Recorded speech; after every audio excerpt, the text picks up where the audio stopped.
Assalamu alaikum students. Unit 1, Grade 5, Subject English, Chapter A Dog Named Lucky. Now students, you all know that in our previous classes we have done the reading and explanation of the chapter plus exercise A, B and D. I hope that you all have sought out these exercises and have written the answers.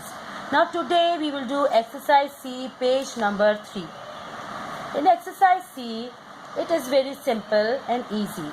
Answer the following questions in complete sentences. अब आपको ये देखना है कि आपको one word answer नहीं देना, बल्कि आंसर कंप्लीट सेंटेंस में देना है. Question number 1, where did the writer use to live? Now आपको आंसर कहाँ देना है. आपको पता है कि कहाँ रहता था राइटर, जो मैंने आपको अपने लेक्चर में बताया था कि ये आई का वर्ड राइटर ने अपने लिए यूज़ किया है. तो अब यहाँ क्वेश्चन में बोल रहे हैं where did the writer use to live. वो लकी के बारे में नहीं पूछ रहे, अंकल के बारे में भी नहीं पूछ रहे, बल्कि किसके बारे में पूछ रहे हैं? राइटर के बारे में. तो राइटर कहाँ रहता है? तो हमारी आंसर क्या होगा?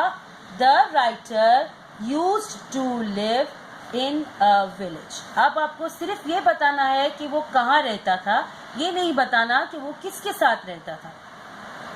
Understand all of you?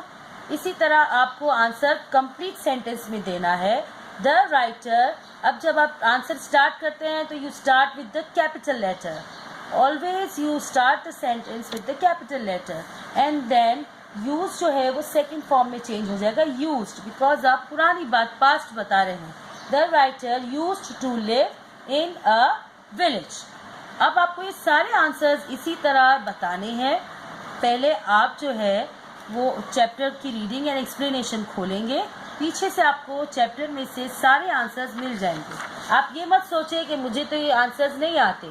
सारे आंसर्स इसी में मौजूद हैं. इन केस अगर कोई ऐसा क्वेश्चन है जिसका आंसर इसमें नहीं है, लेकिन उसके जो है इनडायरेक्टली मीनिंग्स ज़रूर होंगे आंसर के, जो कि आप ऐसा आंसर हो जो आप नहीं दे सकते बुक में से, चैप्टर में से, तो you can give the answer in your own words also, but it should be related with the chapter.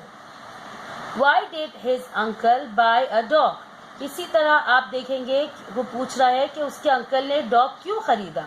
अब वो पूछ रहा है कि क्यों खरीदा, आपको पता है ना क्यों खरीदा. तो आप कहेंगे हिज अंकल.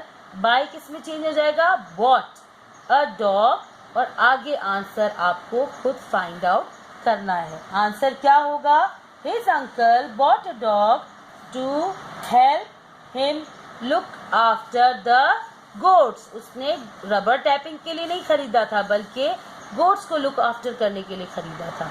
इसी तरह क्वेश्चन नंबर 3 है why did the black goat feel restless in the shed? What did the thief leave behind? How did Lucky behave towards friends? How often was Lucky bathed? Why did they look after Lucky so well? Why did the writer make another visit to the village?